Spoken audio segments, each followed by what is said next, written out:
You won't believe what this single-dad veteran did in court that left even the arrogant billionaire speechless. Stay with me till the end, because this story will move you, and remind you never to judge someone by their appearance. And hey, if stories about real courage and redemption touch your heart, make sure to like this video and subscribe for more powerful life stories. The courtroom was silent, except for the sound of polished shoes tapping against the marble floor. Across the room sat Ethan Cole, a billionaire developer known for his ruthless attitude, and beside him stood Daniel Brooks, a single father and decorated war veteran. But if you walked in that day without context, you'd think Ethan was the hero, clean suit, confident smirk, and Daniel was the broken man, sleeves rolled up, a limp in his right leg, and a worn-out file in his hand. Daniel wasn't there to seek fame or money.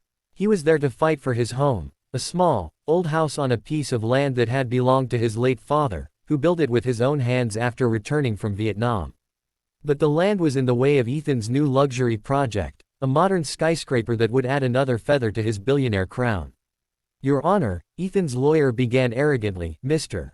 Brooks is trespassing on property that now legally belongs to Cole Enterprises.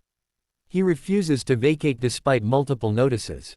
We request immediate eviction. The billionaire sat back, smirking, arms crossed. He had no idea who he was dealing with. Daniel rose slowly, his uniform jacket a little too big now, metals catching the faint light from the window. Your Honor, he began, voice low but steady, that house is more than just walls and bricks. It's where my father raised me. It's where I taught my son to walk. And it's the only place I've had since coming back from service. The courtroom murmured. Ethan rolled his eyes. Sentimental stories don't change property law, he muttered loudly enough for everyone to hear. The law is the law.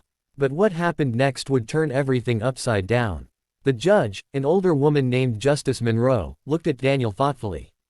Mr. Brooks, do you have any documents proving your father's ownership? Daniel nodded and handed over a faded envelope. Inside were old papers, yellowed by time, a deed signed decades ago. Ethan's lawyer scoffed, outdated and irrelevant, Your Honor. But then Daniel pulled out something else, a photograph. In it, a younger man stood next to Daniel's father, both wearing hard hats, smiling as they placed a wooden sign that read, Brooks Family Home, built with honor. Justice Monroe examined it quietly.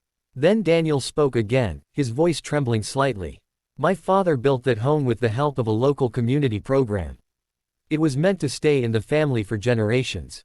I came back from war to raise my son there after losing my wife. I've done everything right, but somehow, my service means less than a billionaire's paperwork. Ethan laughed lightly. Look, Mr. Brooks, the world doesn't owe you anything because you went to war. Maybe you should learn how the real world works. The entire room froze. Even the judge frowned. Daniel's son, Jake, only 8 years old, sat in the back row, clutching a small model airplane his dad had carved from wood. His lip trembled as he heard Ethan mock his father. That's when Daniel looked back at him, and something inside him changed. He turned toward Ethan and said calmly, You're right, Mr. Cole. The world doesn't owe me anything. But you owe the men and women who fought for your freedom a little respect. He then reached into his bag and pulled out a worn, folded American flag, one that had been handed to him at his best friend's funeral. Overseas. The courtroom went silent again as he held it up. This flag isn't about politics or power. It's about sacrifice. My friend gave his life protecting the rights of people like you, to build, to dream, to succeed. But not to destroy the dreams of others.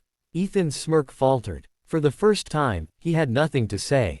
Justice Monroe leaned forward. Mr. Cole, she said firmly, are you aware that your company's acquisition of the Brooks property may have violated the original Veteran Housing Protection Clause under the old state grant program? Ethan blinked. His lawyer looked panicked. That can't be possible, he stammered.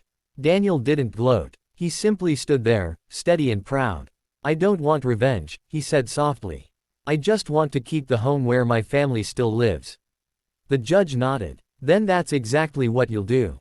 With a firm bang of the gavel, she ruled in Daniel's favor, the land was to remain his.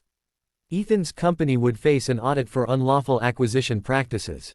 Gasps filled the courtroom as reporters scribbled down notes. But the story didn't end there. Outside the courthouse, as Daniel held his son's hand, Ethan approached him, this time without the smirk. His voice was low, almost human.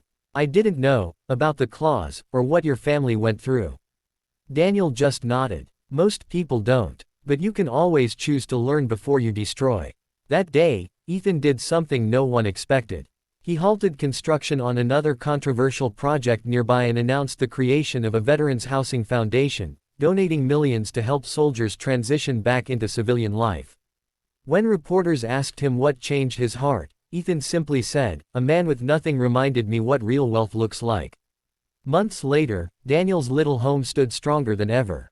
The porch had been repaired, and a small plaque by the gate read, "In honor of those who build not just houses but hope." Jake played in the yard, laughing, his father watching him with quiet pride. For once, peace didn't feel like a distant dream.